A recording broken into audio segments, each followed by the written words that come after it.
we are pretty ill-equipped to deal with death and loss. When we look at those pictures, we see what we don't have. When you push it down, it's more likely to come at you at a time you don't expect. We're not people that grieve without hope. Both of those things need a place. The reason for the season, that's a real thing. It's just been said a lot. Welcome to Upside Down Influencer, where we talk about the things we see on social media and how we as Christ followers can do them differently. I'm your host, Jessica Johnson. So what happens when Christmas doesn't really feel that merry this year? Whether you're grieving the passing of somebody that you love or a job loss, maybe you thought you'd be pregnant by now, maybe you thought you'd be engaged. And in a social media age, things just tend to compound. You scroll and you think, wow, their life just looks so great and they have nothing wrong and their family looks perfect. And here I am grieving and maybe I need to be putting out happier stuff. How do we manage these tensions and hold on to the hope that is Jesus? So today I had family and marriage therapist Rebecca Maxwell on the podcast again. I know you guys got to hear her last time and she was just filled with so much wisdom. And then additionally, I had Pastor Vinky from the Church of 1122, and he also is the co-host of the Jesus and Your Mental Health podcast alongside Rebecca. Here's my conversation with Rebecca Maxwell and Jonathan Vinky. Well, Rebecca, welcome back. Thank to you. Upside Down Influencer. This is exciting because before your book wasn't launched yet. Right. And it is now. It is. So congratulations. Thank you. That's amazing. Glad to be back. I'm so happy to have you back. And then today, this is actually my first time having more than one guest. So I'm also excited to introduce Pastor Vinky. Could you give people just a little bit of an idea of like what you do? And I know you're on her podcast all the time. I just do whatever I'm told. I on staff at 1122 for almost 10 years.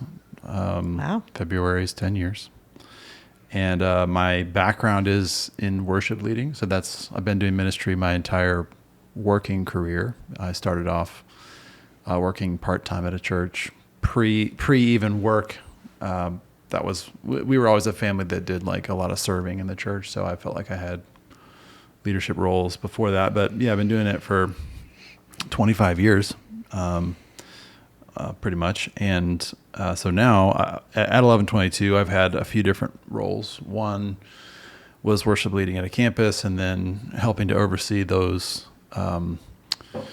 like as the ministries expanded across campuses. So there's the actual doing of the weekend, and then there's the organizing of how it's accomplished across multiple locations. So we call that our central team. So I've done some leadership in the central team for many years, and also get to help with podcasts and stuff like that. My role shifts in like the particulars of what I actually am in charge of, but yeah, I just do what I'm told. I just help out Pastor Britt, Pastor Joby, and whoever else needs it. And so you're a co-host of Jesus and Your Mental Health podcast. Mm-hmm.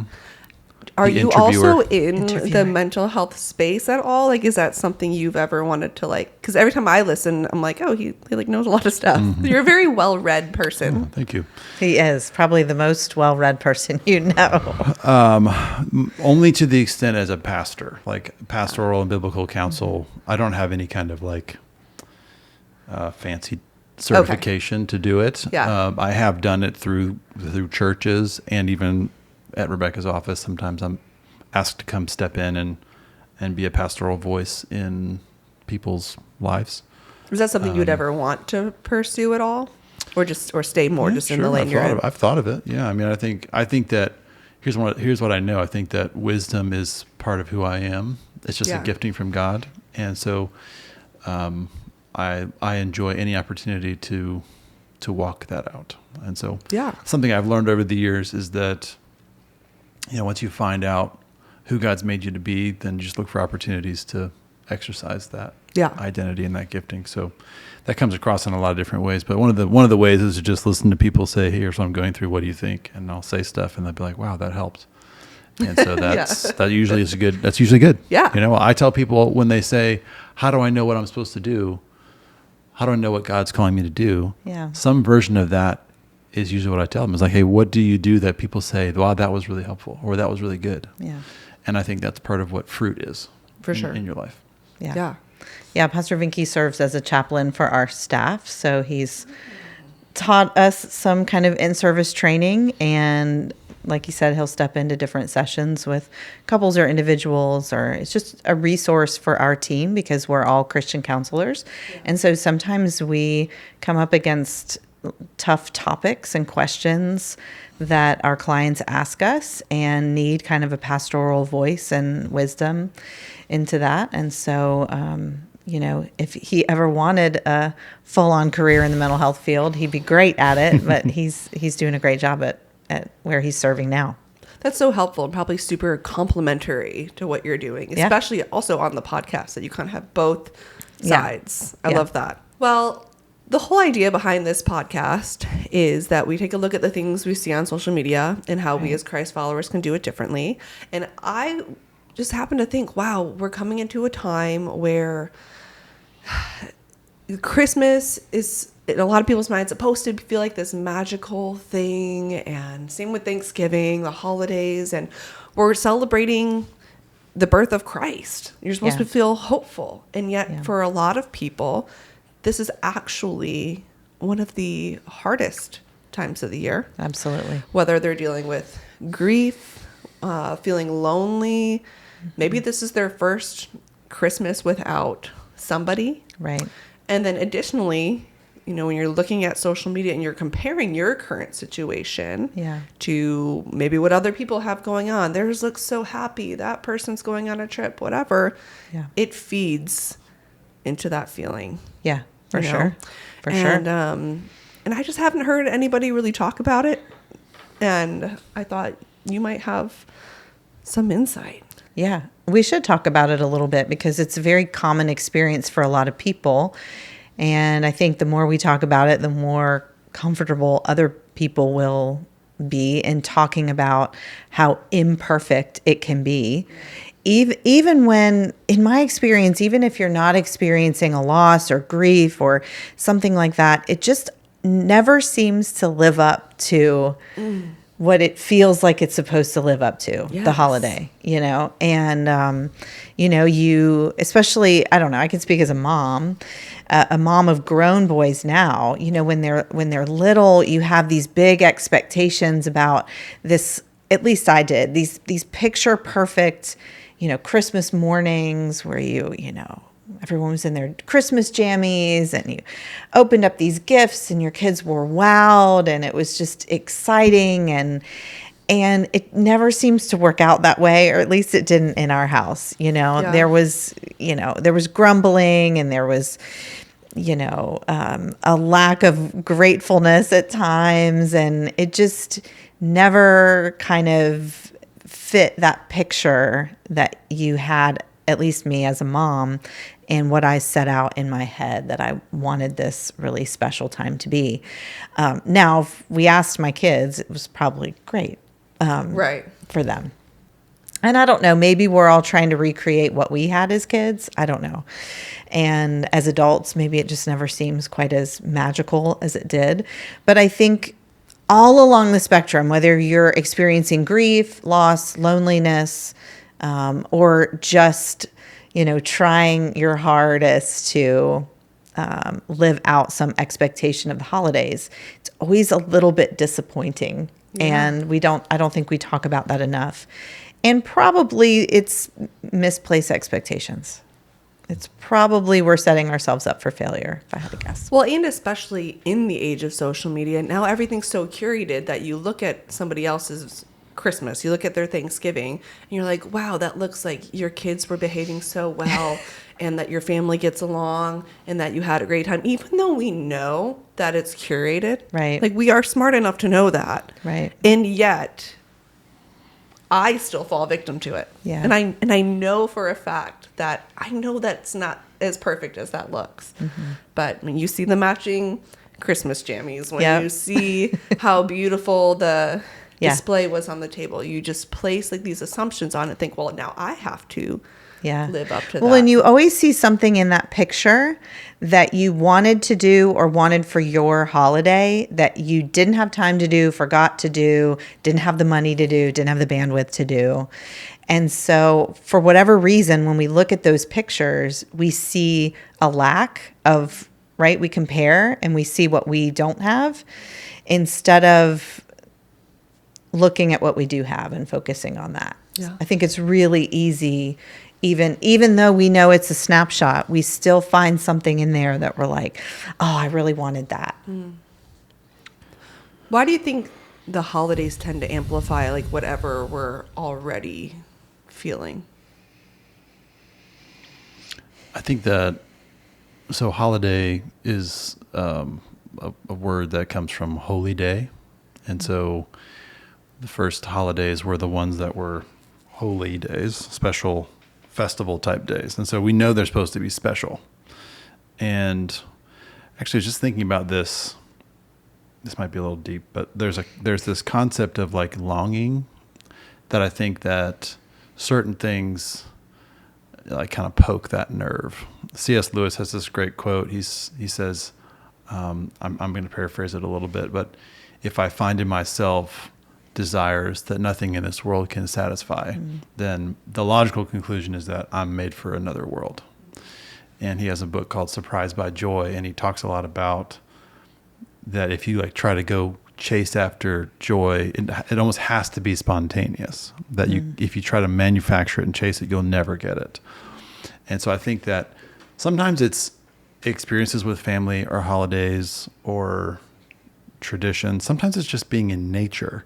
But I think what that does is that it awakens a longing for something that we feel almost a primal connection to as eternal souls. You know, it's almost Edenic, you know, or a longing for heaven. Like I feel like that when I'm outside, like I'm like, oh, I just want to freeze this and stay. Like if you ever get up in like a mountainside or the Grand Canyon, or you see a beautiful vista and you're like, oh, like it's almost like it can't satisfy you enough. Like you want it to. You go to the beach to see the sun come up and you're just like, I want it to, like I want to drink it in almost, and you can't quite get it. Yeah. And I think that elusiveness is one of those eternal, almost like an eternal vacuum that's inside of your heart. And so ultimately only God and eternity will satisfy it. And so I think because holidays are built around a lot of idealism, maybe that's why they awaken that thing in us. I think that's a great reminder for all of us, especially at the holidays, is if we could lift our eyes a little bit to that longing, longing for more, for that joy, for that what we will receive in heaven, we may be able to kind of help ourselves through, you know, the disappointment of is. You'll end up right-sizing the expectation. You said we can have these expectations and we can try to manufacture this kind of feeling in this magical moment, kind of like an amazing sunset. But we need to remember that that thing we're longing for is not going to be found on this earth, that we are only experiencing a piece of it. And I think if we can remember that during the season, we might be able to right size our expectations and kind of lift our eyes a bit to where really all of those longings will be satisfied. Yeah. That's really good. It made me think of when I was just in Michigan, my brother really wanted the Christmas decorations to be set up for Thanksgiving. And I remember thinking, and I agree, I like having the Christmas stuff up during Thanksgiving too. But I did have this like secondary thought of like, but that's not going to take, even if we didn't have the Christmas stuff set up, it's not going to make these moments any less special. We're not taking it away. And by adding, like, are we trying to achieve a feeling? Is that what we're doing? And don't get me wrong, I didn't say any of that. It was like something where my mind went of like, are we just trying to achieve some sort of feeling out of making sure the decorations are up in time? I think that Pastor Joby talks about that a lot. Like if you try to terminate on a thing, then you almost ruin your ability to enjoy it. Like, so if you're putting too much pressure on that sunset or on that holiday meal. And so it has to be a conduit towards enjoyment of God and gratitude to God. Because otherwise you're trying to it could never handle all that pressure. Well, that's when we end up getting disappointed. Like you were saying, it's just, if everything terminates on that naturally, it's never going to be as good as you of course thought it was going to be. Yeah. And then you layer in, you've got all this weightiness of holidays and getting them right and seeing family and gift giving, but then you layer in loss and maybe disconnection from family, and certainly holidays will bring up very acutely the feeling of loss. Because so many of us, we've been talking about some of these things that we've done with our families, whether it's Christmas concerts or,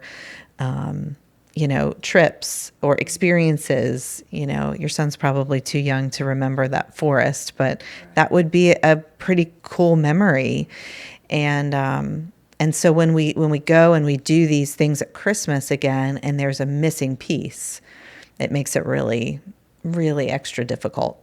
When we were sitting across the table at Thanksgiving, and so my mom, she passed away when I was in high school. I was 14, and but she was a worship leader, and so we always just connected through music, and particularly Christmas time. Like we're lucky enough that we have a lot of stuff recorded from her, so I have stuff on my phone. I can listen to her sing, which I try not to do, because if I do, it'll break me. But anyways, we were sitting there, and just a Christmas song came on that my mom used to sing. She sang this song called "Grown Up Christmas List." Do you remember that? Do you know that song? No, I don't know this one. I know this one. Oh, I bet you do. She would perform it at our church's Christmas concerts and stuff.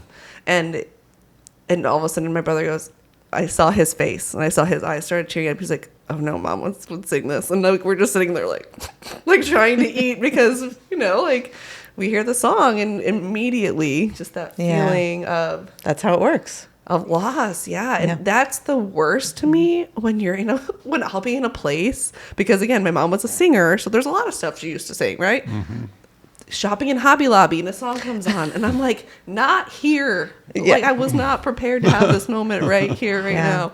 But that, it suddenly just kind of changed the mood. I'm like, can we change the song? Anything with the five senses carries a lot of, memory with it. It's it almost burns a place in our brain, right? A song, a smell, a specific place,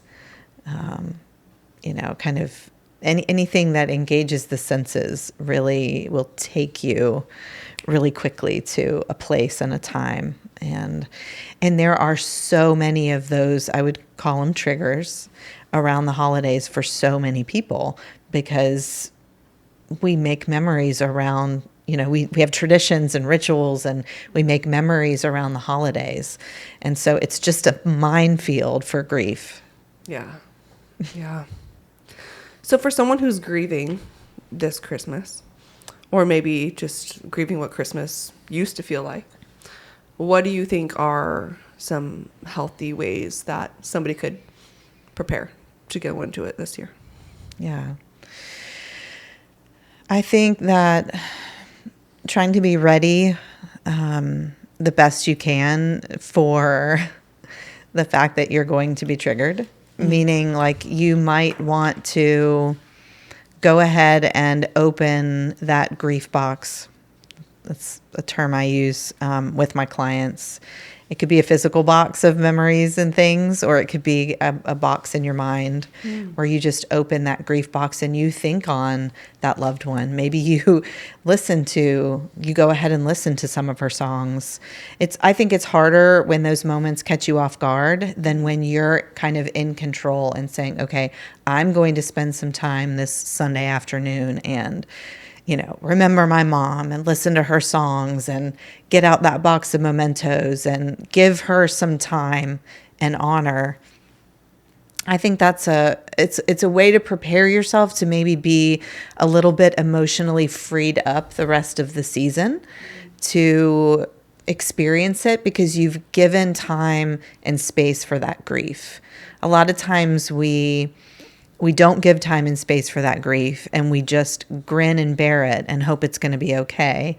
And then we get surprised. I think sometimes we need to create a little bit of space to go back, to remember, to reminisce, to look at the pictures, and just give ourselves some time to grieve. I think that we will be less caught off guard when those moments happen. It's almost like you suppress it. When you push it down, it's more likely to come at you at a time you don't expect. Yes. Like it's still kind of chasing you. My experience is that like the people that I have known who have experienced loss the worst, oftentimes what happens is that Satan wants to add shame to the grief. Yeah. In other words, you feel guilty for feeling grief, and therefore you feel pressure to not feel that way, or to not feel that way for as long as you feel it. True. And so then you get stuck in this cycle of like, well, I feel this, but I shouldn't, and so I try not to, but I do, but I shouldn't. Why do you think people think they shouldn't? I think people think it makes other people uncomfortable. Or they should be over it. Should be over it by now. Or they're in a better place, and so why am I sad? Right. Or maybe they feel weak for not being able to move past it. Yeah. It probably depends on the person. Yeah. I mean, I think timing also really matters. I remember I was kind of in a weird situation, I think it was 2 years ago, and my grandpa passed away literally like I had Jack's family here for Christmas, and my family lives in Michigan, and my grandpa had passed away. I got a phone call. They were in the room, and I got a phone call that my grandpa died. And I felt bad. I don't know if I would say I felt shameful, but like, when we're doing family events and dinners, like I had trouble enjoying the fun that we were having when I had this like other thing. But I'm like, but everything around me is so joyful and so happy. And yet I'm over here kind of feeling sad, and I don't even know. I wouldn't say I felt weird about it. Probably. Yeah, I just felt weird. I didn't necessarily feel embarrassed, but I almost felt like I just couldn't have like as much fun as I was trying to have, and that everybody else was having. Yeah, they were playing ping pong at the. They were playing ping pong on this table, and like and everyone's in a good mood, and I'm just kind of like, I'm really trying to be a good host, but I'm just kind of over here. Yeah. So I think timing probably also matters in that as well. We're also a culture without much space for lament. Right. And so we are pretty ill-equipped to deal with death and loss. And I think it's because we idolize youth, and we idolize comfort, and we are chasing happy feelings. And so death and tragedy is the opposite of all those things. So we don't know we don't have a box for it. And, we talked, I was listening recently to the folks at church talking about how there's no initiation rite of passage oftentimes for boys to become men. Right. And the same is true for like, how do we know what to do with death? The Bible is full of all kinds of laments, at tragedy, at mystery, at God, why are you doing this? The whole book called Lamentations. And so I think that it's to our detriment that we don't have space for that. I saw that you had been kind of rummaging through some things in your Bible. Was there something in particular that stood out to you based on what we were saying? Well, whenever you have grief and loss, there's a passage in 1 Thessalonians, and he's talking about the return of Christ, and he says, we do not want you to be uninformed about those who are asleep, that you may not grieve as others do who have no hope. So we don't grieve the same way, especially when we know our loved ones are with the Lord, because he goes on to say that Jesus died and rose again and he will bring with him those who have fallen asleep, and they'll actually go first to be with the Lord. And so if you're alive whenever Christ decides to consummate everything, then the ones who will be first to meet him are the ones who have already passed. And so that gives us hope. And so that's a bit of a different kind of grief than somebody who's just like, well, I don't know, or, when you, like the hope that we have. I was just talking with my daughter this morning. We were reading in Ephesians. We're doing this little Bible study together. That's cool. I love it. And I was like, what do you think hope means in the Bible? Is it the same as how you usually use the word? And usually you say, well, I hope the weather's good, or I hope I get a good parking place, or whatever. And that's basically a wish, uncertain wish. But hope in the Bible always means a certainty, a certain expectation based in a promise. And so that's how we grieve, So we do have that. Yeah. It doesn't mean you should use that truth to not feel. Right. Because like you said a minute ago, people think, well, Christians have done, they're the worst. Christians are the worst. Christians are the worst sometimes, because they'll say to people who have lost somebody, well, don't cry, don't weep. He's going to wipe away just the most misused. We call it spiritual bypassing, where you bypass the experience of, grief or loss or hardship or whatever you're feeling. You want somebody just to get to that hopeful place, right? And the vision of what God gives us in eternity, and that's not really helpful to people, to spiritually bypass that process. Yes, we do not. We're not people that grieve without hope, but both of those things need a place in our minds and our hearts and in our language. And you're right. I don't think that the church has traditionally done a great job of teaching people how to grieve. I think people, that's a very difficult paradox to live in. And all paradoxes are, all tensions are, because we love resolution, one side or the other. So people probably either fall into I'm over here on the side of, oh, it's terrible, and I want to wallow in all the sadness, or, spiritual bypassing, and I'm happy and hopeful and all that kind of thing. Right. Actually, you need kind of like to live in both of those things, right? Because yes, death is swallowed up in victory, but if you read that, that's what's going to happen. Yeah. We will be able to say, oh, death, where is your sting? Right now it's still got a little sting. Yeah. But it doesn't have the ultimate sting. But it won't, the sting of death won't fully be gone until there is no more death. Yeah. Because right now we do still see it, and sometimes tragically. Yeah. Yeah. My mind went to, I remember when Charlie Kirk had passed away, and somebody had asked me a question. And granted, I don't know him personally. I don't know his wife personally. Okay. But somebody who's not a believer had asked me, they're like, don't you think it's a little weird how Erica Kirk can just get up there and talk and all that? And I was like, no. They're like, why? I was like, well, I sang at my mom's funeral a week after she died. And I was like, but it's because I knew where she was. Like, I had a hope. And from what I understand, they were believers and they loved Jesus. And, and it was interesting because the person I was talking to couldn't really wrap their mind around that. They're like, that just seems insensitive. I'm like, I just think she just knows it's not the end. Yeah. And and some of my, as weird as it sounds, like favorite funerals. It's a weird sentence. We all have our favorites. I can think of my favorite funeral.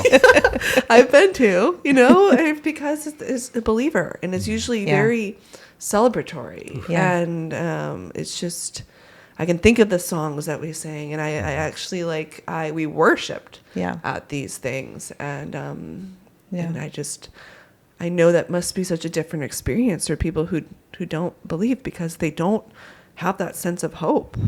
And that's got to be so hard. Yeah. And, we were talking about preparing well to go into the holidays when you've lost someone. If you don't grieve well, you won't celebrate well. Yeah. You need to do both. And so if you push that down and you don't grieve and you avoid it, it will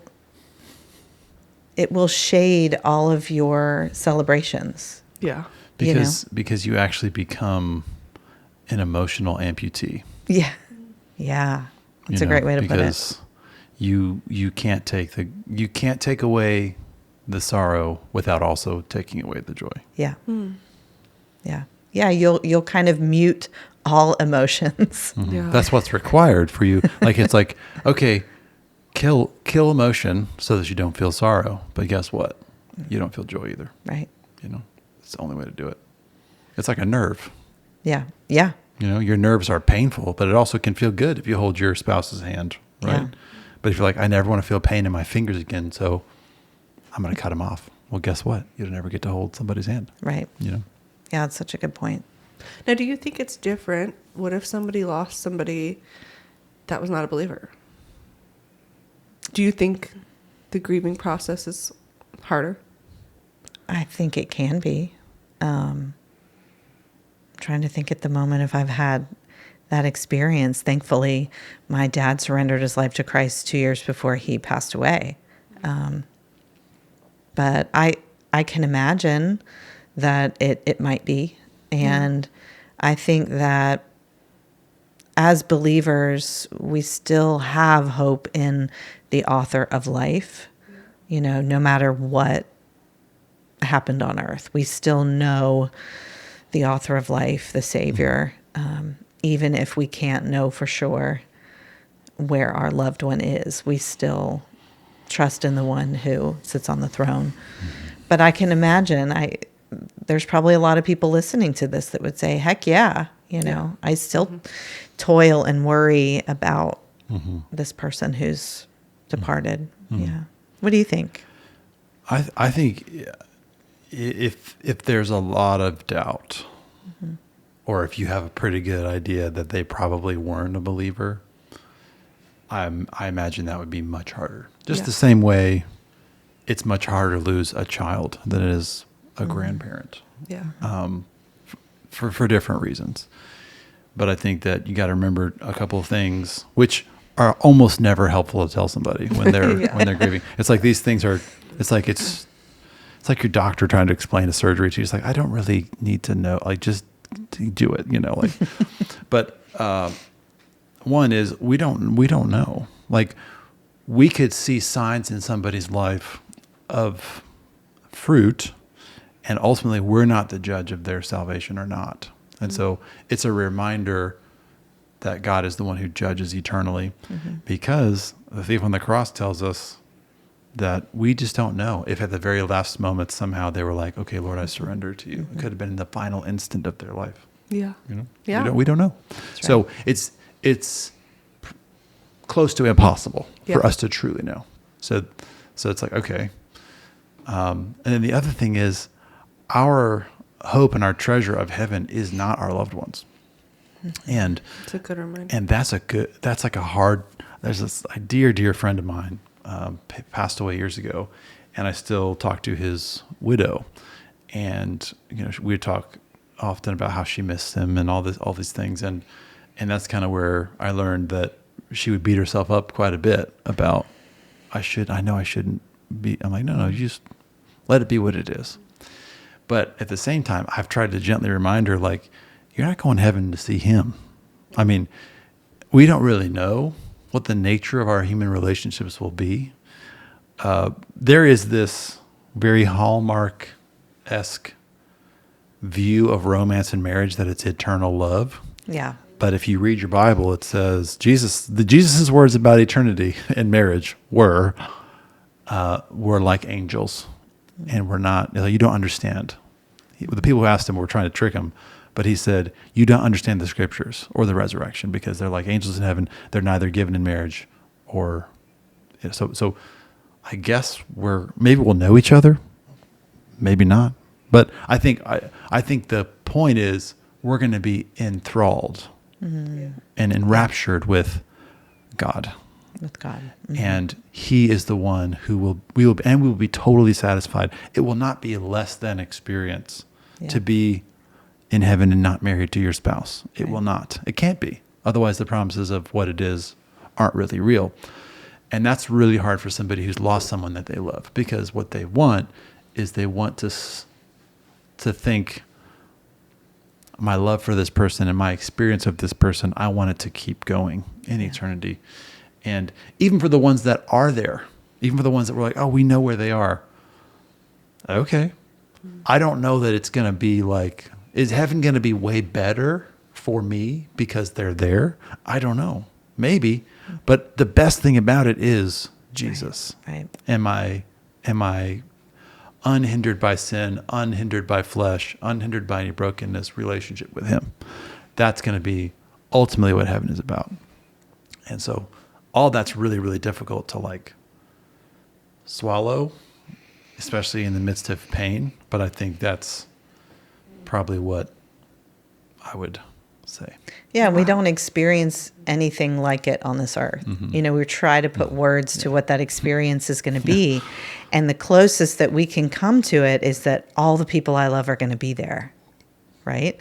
And so to imagine that it might be even better than that is hard to grasp. Even that is kind of a folksy, extra biblical belief. I mean, how many scriptures can you think of that say, I mean, all I really can think of is the great cloud of witnesses, right? Yeah. But where are the other scriptures that say grandma and cousin Eddie and all these different people are going to meet me there? That comes from Southern gospel songs. Like when I cross that river and I'll see all, the ones who've gone before will be there to meet me. Yeah. And part of it comes from that scripture I just read. The ones who have gone to sleep, they will go first. But it doesn't say they're going to be like my welcoming committee. True. We're superimposing that. So there's a bit of a Christian culture understanding of heaven that's part of it. And I had this thought that I don't think I've ever really thought of before until you had said something. You're like, well, if the best part of heaven is that they're there, sometimes the best part about people are their quirks, the things that don't make them perfect, their flaws, just their nature here on earth. And I'm like, I don't even know if we carry our flaws or quirks into heaven. Mm-hmm. And so it's like the version that we're even imagining of them there might not be the version that actually is there, you know? So I'm like, well, then they can't be the best part of heaven, obviously. But like, even if we were trying to think that way, they might not be the way that we are imagining them to be. Yeah. Which is very, and what we do know is that God's going to be there. We do know that. We do know that. Yes. And I think in all of the conversation around grief and the longing and all of that, I think ultimately we come back to, God's going to be there and God's on the throne and God is good. And even in the midst of our grief, he's with us and he is good and he's not done. And I think those are the things we can rest in as we're experiencing and working out that grief on earth. Yeah, and if I can encourage anybody who's preparing to be disillusioned in the holidays, you give yourself the best chance when you focus on the most eternal parts of the holiday. It's the most cliche, churchy Christmas thing to say. It's not about the parties and the Christmas presents and the shopping and the dinners and all the things. It's about Jesus. Right. But that's why Advent has been a practice of the church for so many years, is because what it does is you walk through a process where you say, all right, this is about the coming of Christ in the midst of expectation. It's about his coming in a way that is unexpected and glorious and full of grace. Peace with God, like the message of the angels. And you're also thinking about the expectation of his return. And so when you get yourself into that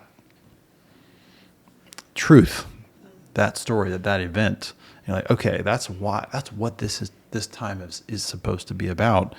And if you can do it again, if you can go at it again to try to make everything that we want to make central peripheral. We think, oh, the presents are central, or the time, the way I decorate my house, or the Christmas tree, or all the movies that I check off my list, those are central because we put so much energy into them. We have all this expectation on them. If we're not careful, they become what's central. They need to be peripheral. What's central is my appreciation, my meditation, my understanding, my reminding myself again of the reason for the season. I knew you were going to do it. And don't you think that if you were the enemy, you would make people think, just dismiss that cliche because it's cliche. Part of the reason why some people miss out because they're too good for cliches. That's called pride. Because the reason for the season, that's a real thing. It's just been said a lot. Totally. Totally. Well, I think you're talking about rightly placed expectations, the expectation of the coming of Christ, the expectation that he's going to show up unexpectedly as a baby in a manger, into not in the way that his people thought he would come. And so I think when we rightly place our expectations, I think that we can experience the true reason for the season, and we can experience the hope that comes and joy, even in the midst of grief and sorrow. And that's really, it's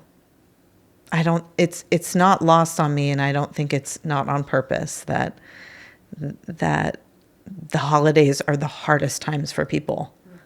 Of course they are, because Christ is about to burst forth in this hope is about to burst forth in the midst of what is a really difficult season for people. And I think we got to place our expectations rightly. But what you both were saying was just really great reminders, because truthfully, though we've been talking a lot about death, grief isn't just about when somebody passes away. Grief can also be you're grieving the a relationship that maybe you thought you were about to get engaged and suddenly it's over. Right. Something happened. A job loss. Yeah. And so you can grieve that your kids are in a different stage of life than they used to be. It's quite sad. People grieve loss and change. Just any kind of loss. Like I've lost that little Christmas morning excited footy pajama phase of kids. Whatever. Like that could be. I'm in it now. You're in it. And you're thinking, wow, this is annoying, right? In some ways, but there'll be a time when you'll want it back. Yeah. And so do you also think cliche. that, you're going to miss this. That's cliche. But it's true. I'm learning how true that is, true. because I look back at pictures already from last year and I'm like, he was so tiny. This is the best. I'm like, where was I? What happened? I was here, but it's like it goes fast. But no matter what, I think people can apply a lot of the things that we were saying about ultimately, whether you have the job or not, whether, your life, you didn't get engaged this year, maybe you didn't get pregnant yet, whatever it is that people thought their life might look like this year, now it doesn't. But if our hope is in Christ, if he is truly the reason for this season, keeping our eyes set on that is ultimately where our hope is going to come from. And though, like you said, it might be cliche, but it's the truth. It's kind of like it applies to every area of your life, though. We started off by talking about comparison, which is an easy trap for all of us to fall into. At any time of year. That's basically that's what social media has done to us, is that it's made us compare ourselves to everybody else. But when you are centered, one way of saying it, centered, or when you're abiding in Christ, and you have the identity that he gives to you, when you have that firm in your heart and your mind, when you've received that, when you're content in him, it takes all the oomph out of those other things, because then you can actually celebrate with people who are having a great time. Or like, wow, what a beautiful spread you had. for Thanksgiving. That looked amazing. So I can actually celebrate with somebody else because I have my needs met because of Christ. And that applies to my whole life. Like that's the life that he wants to give us all the time. Yeah. What advice would you give to people who feel like maybe they need to keep up with appearances? I know you had mentioned the box thing. Yeah. But specifically in terms of they're scrolling, they're like, well, I guess I better post something happy. Whether it's social media or what you are doing with your family, I guess I try to always come back to what are my values, what is important to me. How can I be more internally motivated and not externally motivated? How can I be less motivated by what other people are doing or what other people think of me, and more from who I am and who I want to be in this world? Yeah. And I feel like I've heard you talk about this a little bit on your podcast as well. Like if I really value my relationship with Christ and I really value people seeing Christ through me, then I'm going to, when I think about posting, I'm going to share things that reflect those values. Yeah. If I really value my friends and family getting a glimpse of, my family and my kids and where we all are, then I'm gonna post those things. So for me, I don't place as much value on the aesthetics of my house, and I don't place as much value on which gifts I got my kids. And I there's just certain things I don't place value on, and I think as we grow and mature as Christians, I think that will translate into our presence, our persona on social media. Yeah. And especially during the holidays, go back to what is important to you. What is important, what ultimately is important to your experience of the holidays. And then do I want to share that with people? And if I am a person that is really, my mind can just get bogged down really easily in what other people are doing, the holidays might be a great time to do a social media fast or really limit, your time on it if that is a particularly difficult time. But overall for me, I just go back to, okay, what's important to me and how do I convey that, in an authentic way? That's good. Vinky, do you have any thoughts on that? I'm the worst person to ask about social media because You're not really on it, are you? no, not really. I've gotten to that point where I'm just like, it doesn't provide as much value to me to be on it as it does to not be on it. And so I very much limit my time because I have a hard time limiting it. It just becomes a very easy entertainer, time filler, distraction. And, we talked about that recently. It used to be just you knew who you were following, and that's why you had it. But I listened now, to that episode. Yeah.